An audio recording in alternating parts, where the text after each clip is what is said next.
Amen. This morning, I want you to turn in your Bibles to John's Gospel, chapter 1 and verse 1. Every preacher carries with him a charge. And Peter said, if any man speaks, let him speak as the oracles of God. In other words, preaching is not just about oratory. It's a divine utterance. And what he is reminding us is one who you're speaking for. And that is not my words, but his word. And secondly, who you're speaking to. I carry that awareness, the church, which he has purchased with his own blood. And every time I preach, this is true, but this morning it's especially true, that I want the text that we're going to read to speak. You know, sometimes preachers read texts and then I don't know where they go. And I don't know how it's related to whatever they read. And this morning, I'm not concerned about my cleverness or my creativity. I'm not preaching this morning so that someone can say, oh, Pastor, great sermon. But I am preaching so that people would leave saying, oh, what a fantastic text. And how God speaks to us. And this morning I've called this message, Christmas, the big idea. Originally, I believe the idiom comes to us out of the world of marketing. The big idea. The big idea speaks about the most important ideas, whether it's ministry or science or politics or entertainment or research, that we come together around the big idea. And that's what I want this morning. Because I believe that there is none greater or bigger than what's called John's prologue. Verses 1 through 18 in the Gospel of John. It is one of the most sublime sections of Scripture. I would encourage you to try to put it to memory. And if it's true, go big or go home, then you can't get bigger than what we're going to read this morning.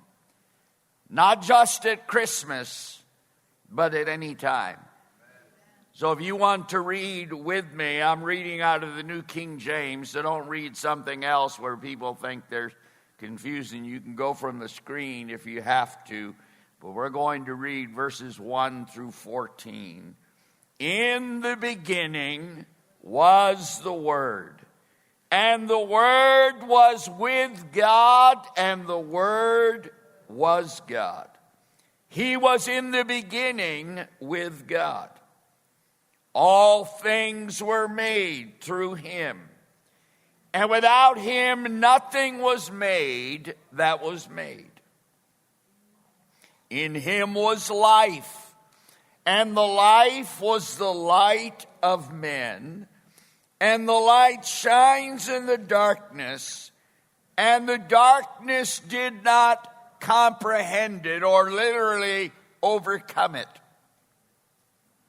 There was a man sent from God, whose name was John. This man came for a witness, to bear witness of the light, that all through him might believe. He was not that light, but was sent to bear witness of that light. That was the true light, which gives light to every man coming into the world. He was in the world, and the world was made through him, and the world did not know him. He came to his own, and his own did not receive him. But as many as received him, to them he gave the right to become children of God, to those who believe in his name, who were born not of blood, nor of the will of the flesh, nor of the will of man, but of God.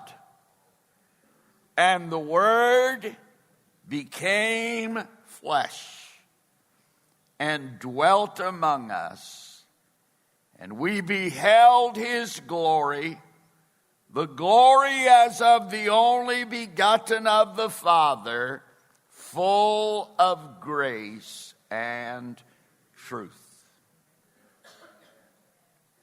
Pretty hard to get bigger than that, folks. But I want to begin and talk about the majestic identity that we find. And I was reminded of one of the classic stories from C.S. Lewis's The Chronicles of Narnia. And in one of those books about Prince Caspian, it illustrates what I'm aiming at this morning. The Pevensie children are now back in Narnia after several years in jolly old England. They are their normal ages again and on their way to rescue the Narnians from a wicked army. They find themselves lost in an overgrown forest, and they realize this is not going to be as quick or as easy as we thought. And these children quickly became dejected and tired and hopeless. And at the very lowest moment, the Christ figure of this story, the lion Aslan, appears to Lucy, who is the youngest and probably the most devoted of the siblings. And let me read the narrative. Aslan, Aslan, dear Aslan, sobbed Lucy. At last, the great beast rolled over on his side, so that Lucy fell, half sitting and half lying between his front paws. He bent forward and just touched her nose with his tongue. His warm breath came all around her. She gazed up into the large, wise face. Welcome, child, he said. Aslan, said Lucy, you're bigger. That is because you are older, little one, answered he. Not because you are, I am not. But every year you grow, you will find me bigger. And oh, there's something about that ought to make you catch your breath. Every year you grow, you will find me bigger. And that is the aim and perhaps the paradox of discipleship, is that we grow not by becoming bigger ourselves, but by recognizing God's so much bigger than usness. Aslan, you're bigger. No, I'm not. But every year you grow, I become bigger. And that should be the mark of our entire earthly life as disciples of Jesus Christ, that he should seem continually bigger and bigger and bigger and bigger again. And if Jesus seems the same size to you as last year or sometime in the past, it is time for you to re-enter the world of his presence and his supernatural reality and pray, Lord, help us to forever see and experience you bigger than before. And I was drawn to this text for that very reason, God. When I preach this morning, Lord, I want to set before your people something big. Something that's going to challenge every fiber of their being to wrap themselves around it. See, we're talking about some generational advice. I don't know how many times over the years it's happened to me. I'm sure it's happened to many of you. When spiritual interest finally blossoms in someone's heart and life, they ask, well, how or where do I read in the Bible about what I've just experienced? And what do we tell them all the time? We tell them, well, begin with the Gospels, and especially the Gospel of John. Now, I believe that that's good advice because this gospel is all about the identity of Jesus Christ. I love the Christmas carol, just the title alone. What child is this? We're talking about identity. And each of the four Gospels is a kind of biography that presents us with a different aspect of the person and the character of Christ.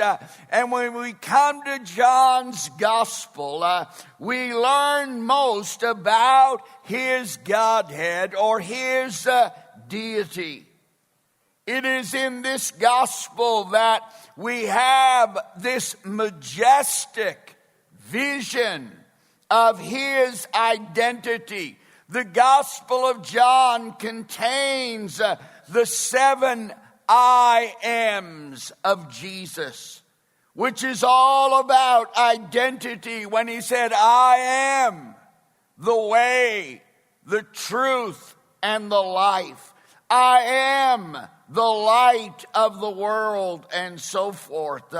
And when we come to this beginning, the prologue, the early Christians referred to this as the hymn of the incarnate Word.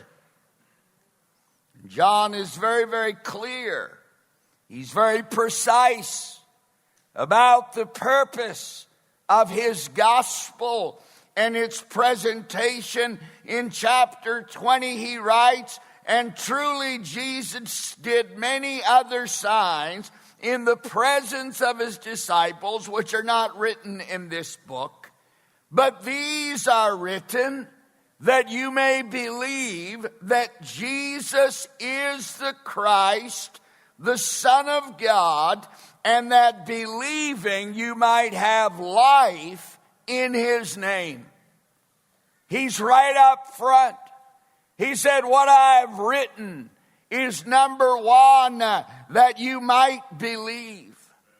and that you might believe that Jesus is the Christ, the Son of God, and in that believing you might taste of life, and that more abundantly.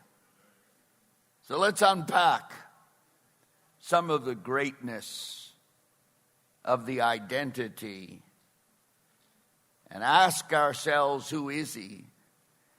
And we find in verses 1 and 2 that he is God's eternal communique to the world, because it says, in the beginning was the Word, the Logos.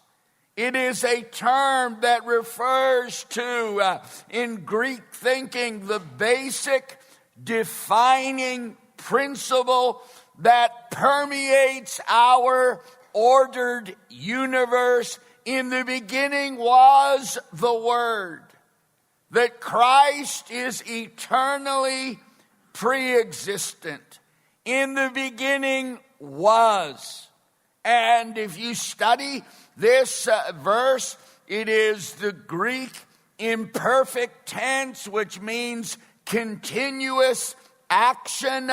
And so it could literally read, in the beginning was continuing the Word. He always has been. In the beginning was the Word. Jesus always wasing. And I'm not sure if that's a word. But that's what it means. He always wasing. In the beginning was the Word. That there has never been a time when the Word did not exist. Who is he? The Word was eternal in its relationship, because it says, and the Word was continually with God. In the beginning was the Word, and the Word was with God. It could actually read towards God, which is the understanding of the Father and Son who are continually face to face.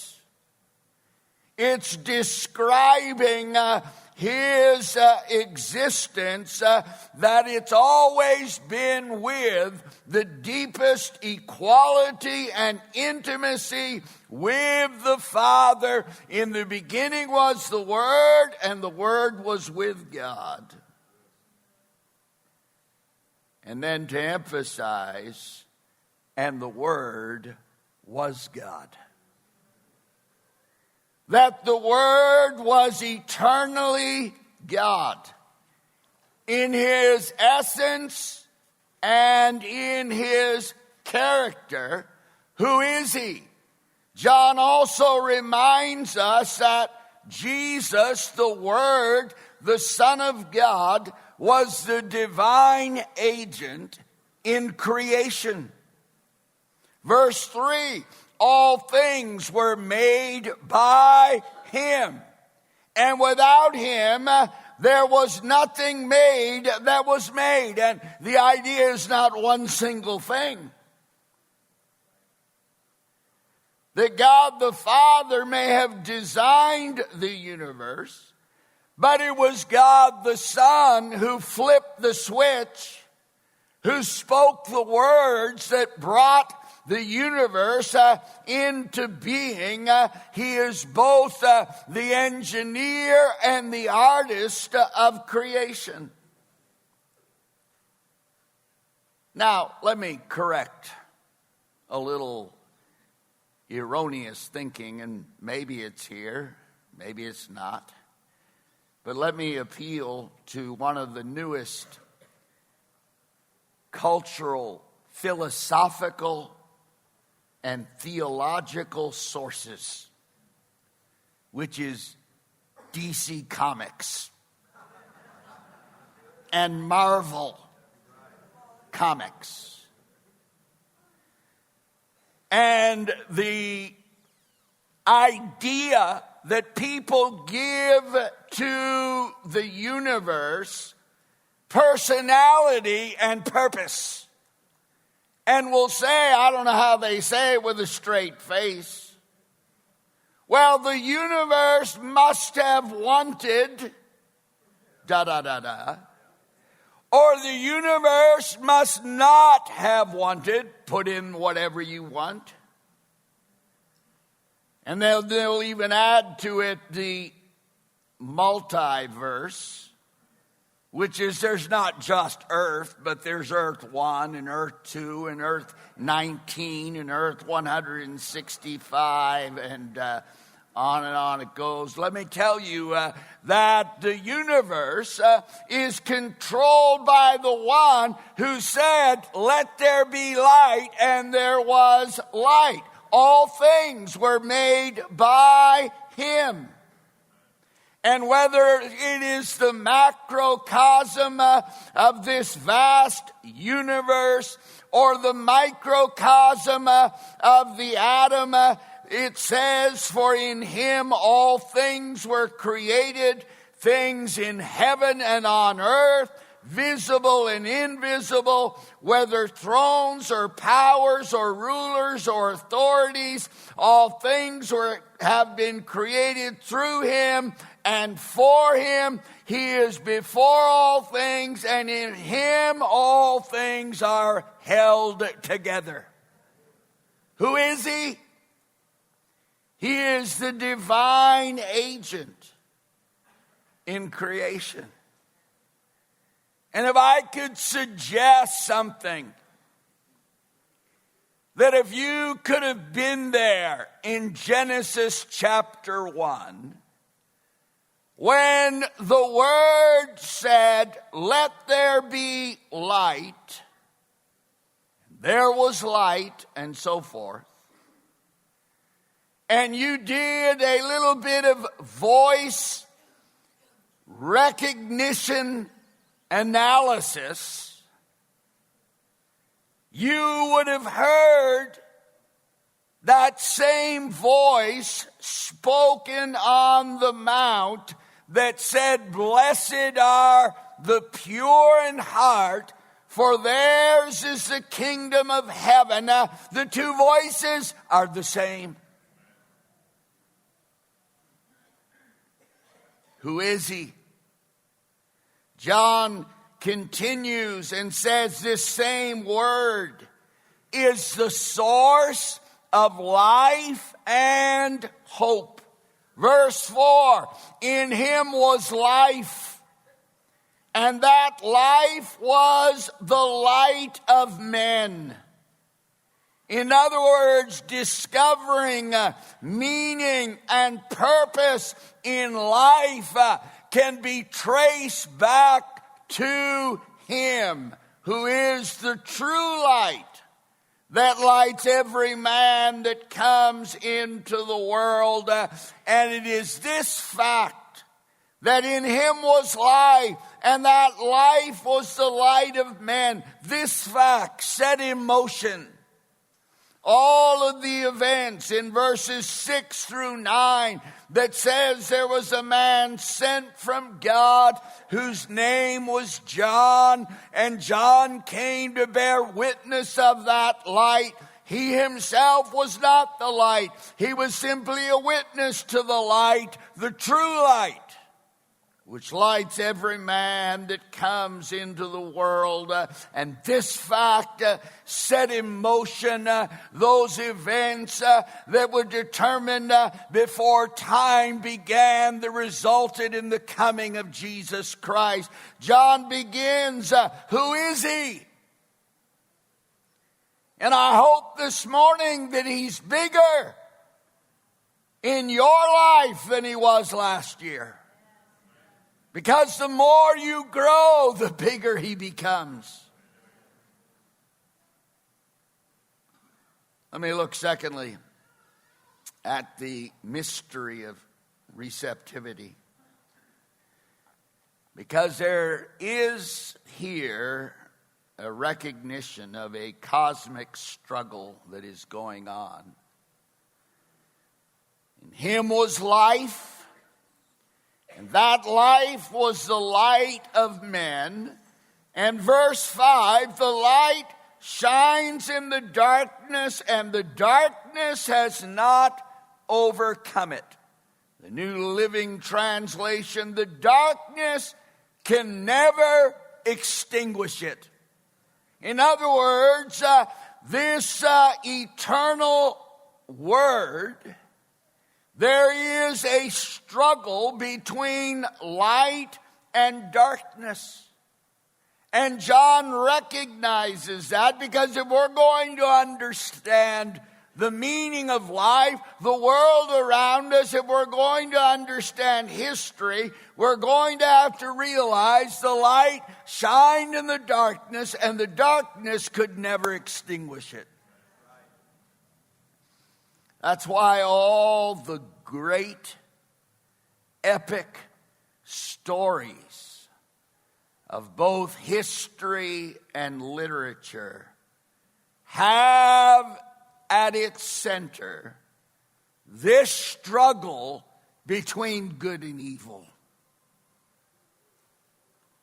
And I don't care if it's John 1 verse 5, or if it's our Star Wars drama, or if it is Tolkien's The Lord of the Rings, all of these recognize this eternal struggle between good and evil, not just in the world around us, but in our own hearts as well, or most importantly.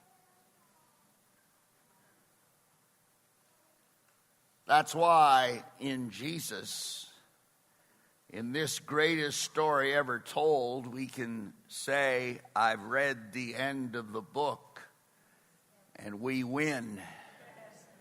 That the light shines in darkness, and the darkness could never extinguish it. And this brings us to the risk of God giving to men the gift of a free will. It's striking that right in the middle of this majestic identity, we come to verses 10 through 13 and see the privilege and the responsibility related to that light. He was in the world. Who? The Word. And the world was made by him, and the world did not know him. A huge failure of recognition that was made not only at the birth of Christ, but's been made down through the centuries. He was in the world. The very world he created. And the world didn't recognize him. That's why people, it's humorous. Oh, if God would just show me a miracle, then I'd believe. Really? Because the light was in the world, and the world was made by him, and the world did not recognize him. And he's still that light, and he's still at work to pry his way into hostile hearts by his great and amazing love.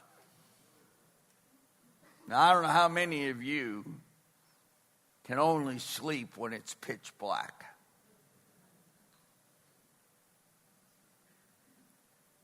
But you know, light has a way of finding even the smallest crack to shine through. And your heart may be closed, it may be hard, but again, the light shines in the darkness. And the darkness can never extinguish it. And since he is the light that lights every person that comes into this world, then John tells us we are to expect an inevitable crossroads. You know, why didn't God simply program us to respond in a certain way? How many times have you thought, not just other people, but yourself, why did I do that? Why not write in human DNA a guarantee that we'd all come to the light? Why take such a profound risk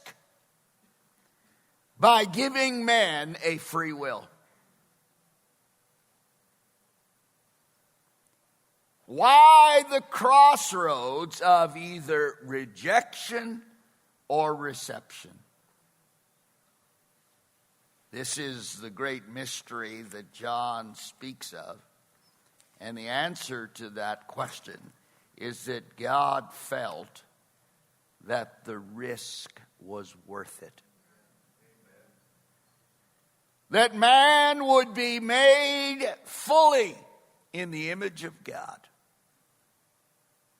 And both in creation and redemption, the coming of Christ, that people would be able to choose the light and be willing to come to him and to love him and to serve him.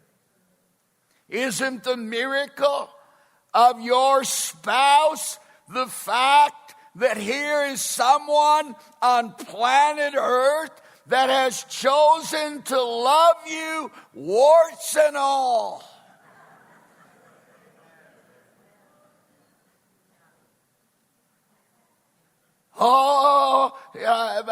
Art told me when I was getting my hair cut, make me look perfect. I said, lady, there's no perfect human being on this planet.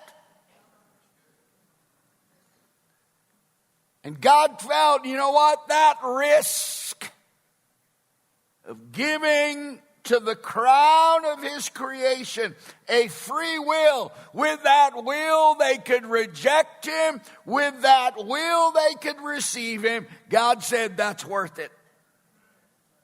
That people would willingly, knowingly love and serve me.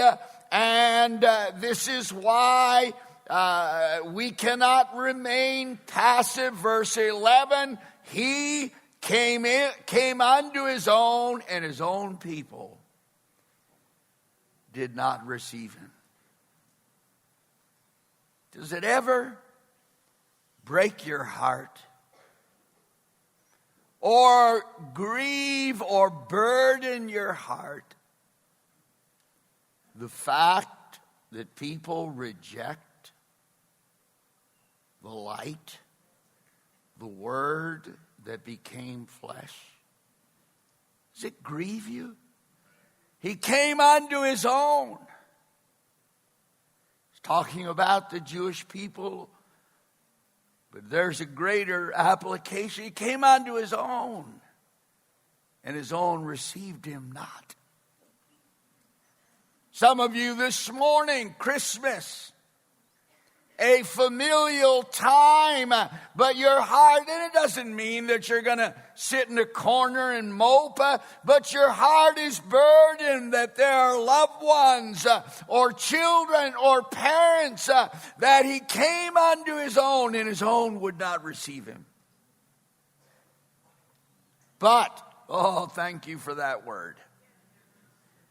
But to all who did receive him, who believe in his name, he gave the right to become the children of God. He's saying that the result of this reception is a miraculous brand new relationship that now we have the right to become the children of God, born not of the will of the flesh or of the will of man, but born of God. And so John's prologue so far, who is this? In the beginning was the Word, and the Word was with God, and the Word was God. The same was in the beginning with God. All things were made by Him, and without Him there's nothing made that was made. And in Him there was life, and that life was the light of man. Who are we talking about? Is He big enough this morning? John talks about what our response should be. That every person has that option to either receive or reject. Who He is, what our response should be, but He ends on what God has done. Which brings me to my last point, the miracle of Christmas. And without question, the hope of the world rests here. I can assure you, if you're trying and you're running here and running there to find answers, and you're putting your hope and your trust in something other than what John is talking about, you're going to be disappointed. And you know what's overlooked, especially at this time of the year when so much is invested in manufacturing what they call the Christmas spirit. What is that? And so we have lights and we have decorations, and it is a festive time. It is a familial time, and none of these things are wrong. They're all good things. Who doesn't like lights and excitement and festivity? The problem is trying to manufacture that apart from Jesus Christ. Because we often forget the message of Christmas, and that is, without the true light, which lights every man that comes into the world, that this world and human life is a dark place. Dark place. And I'm not trying to, put a pall, bum you out. But listen, look around. You can feel it. The world is such a dark place. Hope is in such short supply. Why? Because if you don't have the true light that lights every man that comes into the world, you're just trying to manufacture something that at best is superficial and doesn't last. But here's where John continues his wonderment.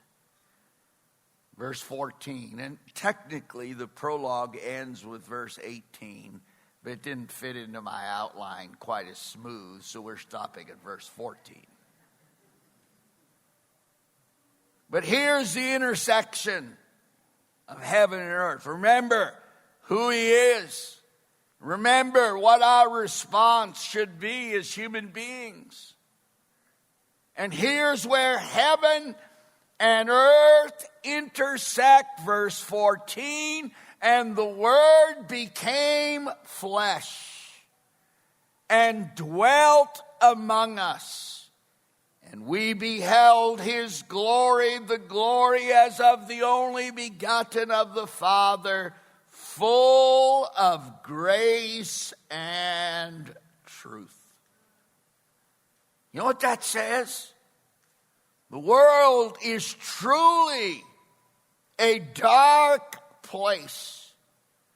But in the true light, in the Word becoming flesh, it's God saying to the world, I'm all in. I'm all in. Because there will not be light or comfort or hope apart from this. The eternal Word became flesh and dwelt among us. And you know, maybe you're a skeptic this morning, and most skeptics are skeptics really in word only. It's generally a behavioral issue that you don't want God to put his finger on that, so it's easier to be a skeptic. But even if you are a true skeptic, I don't know if I can believe all that stuff. You know what? At least you should want it to be true.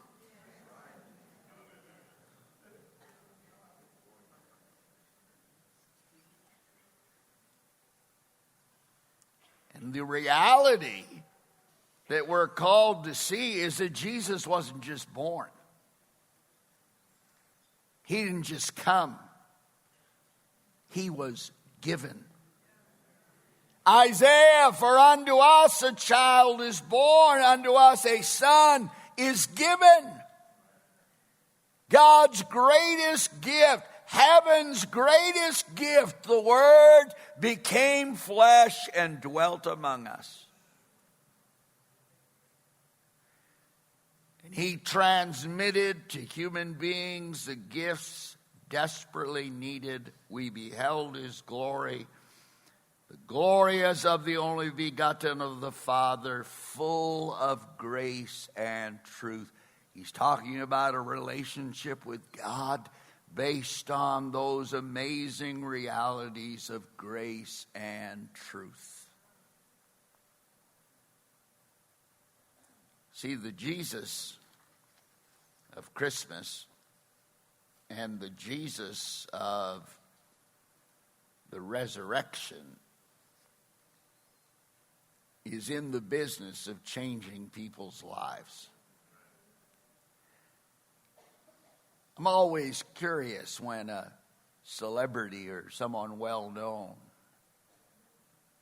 exhibits genuine Christian leanings. And one of them is the lead singer of U2, Bono. He was being interviewed once.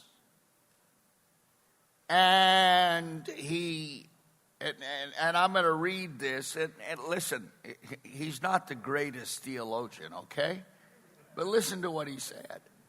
He said either Christ was who he said he was, the Messiah, or a complete nutcase. I mean, we're talking nutcase on the level of Charles Manson. This man was strapping himself to a bomb and had, quote, King of the Jews on his head as they were putting him on the cross. And he said, bring on the pain. I can take it. I'm not joking. And listen, he said the idea that the entire course of civilization for over half of the globe could have had its fate changed and turned upside down by a nutcase, for me, that's far-fetched. Now, that's not, you could have polished that up, Bono, but you know what? Hey, that's just raw. And he's just saying, listen, I'm looking at the world, and there's no way that the world could have been changed by someone who wasn't exactly who he said he was. And I close. And Sue, I wanted to do this for a couple of months now, is that Christmas, I'm going to give you a new word. Christmas contains the greatest and the most complete Eucatastrophe, where legend and history meet. J.R.R. Tolkien coined the word Eucatastrophe. It's a combination of the Greek word EU, which is good, and the word catastrophe or destruction. And he coined this as a good catastrophe. And it's appealing to something in human hearts. See, we all love a story with a happy ending. Now, I know, there may be a couple of cynics here, but generally, we want a story that has a happy ending. And J.R.R. Tolkien coined this word, and it said, I coined the word Eucatastrophe. Here's how he described it: the sudden, happy turn of events which pierces you with a joy that brings tears, which I have argued is the highest function of fairy tales to produce.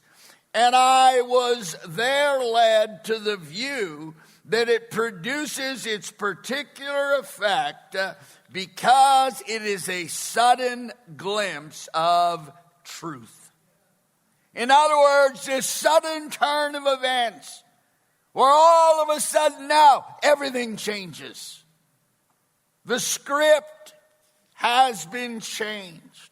What looked like sure disaster, inevitable destruction, and hopelessness, all of a sudden this turn of events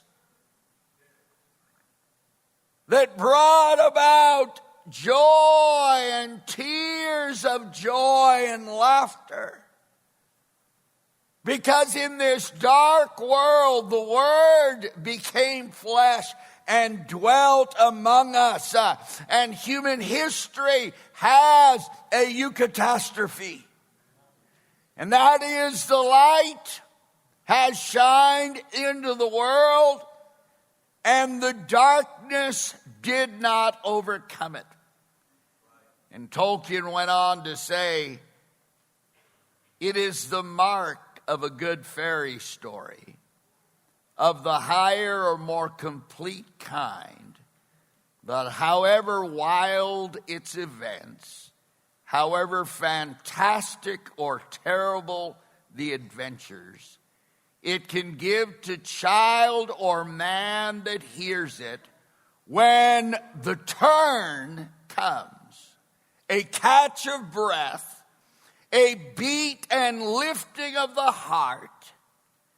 Here too is the highest literary art form, having a peculiar quality. In other words, when you read this, everything changes. There's a lifting of the heart. If this is true, then it changes everything. And he went on to say that the incarnation of Jesus Christ was the Eucatastrophe of human history. And he said the resurrection was the Eucatastrophe of the incarnation.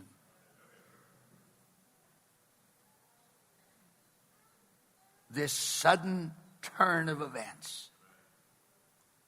And now, the hero that we've thought was over and done with now has prevailed. Come on, you love stories like that. But this isn't one made up. That's the whole point. This is gloriously true. That heaven and earth intersected and the Word became flesh and tabernacled among us And we beheld his glory, the glory as of the only begotten of the Father, full of grace and truth. It changes everything. And this morning, I'm so glad that my voice lasted. Because you can't, listen, no. You can't preach this sermon quietly. You can't talk about this in a mild-mannered, stoic way. If this is true, it changes everything.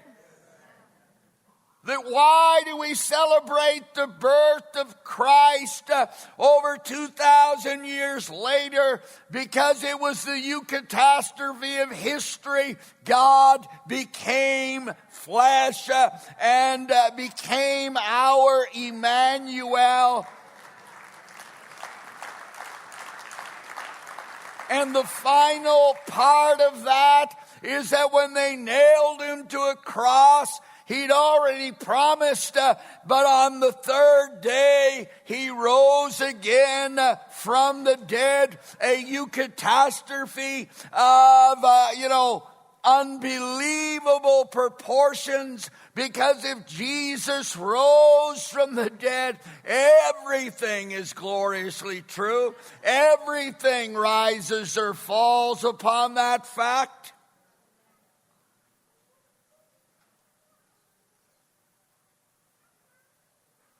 And you know what? I may have butchered this text as far as preaching is concerned. Oh, but the text stands by itself. In the beginning was the Word, and the Word was with God, and the Word was God. The same was in the beginning with God. All things were made by him, and without him nothing was made that was made. In him was life, and that life was the light of men, and the light shined into the darkness, and the darkness did not overcome it. And this triggered all kinds of things, so that there was a man sent from God whose name was John, who came to bear witness of that light, the true light that lights every man that comes into the world, and that brings all of us to a crossroads.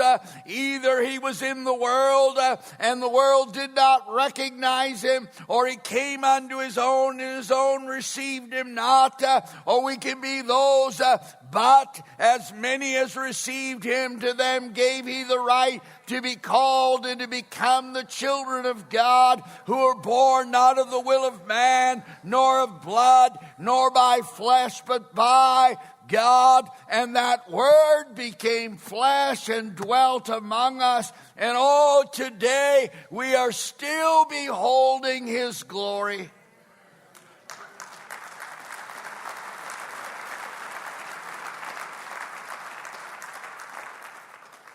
Because every year you grow, you will find me bigger. And that was my whole burden this morning. Lord, I want them to see Jesus, who he is. And oh, it's only such a sliver. This is just a small, infinitesimally small facet. But this is why we say to every inquiring individual, every new convert, how do I read the Bible? Start with the Gospel of John.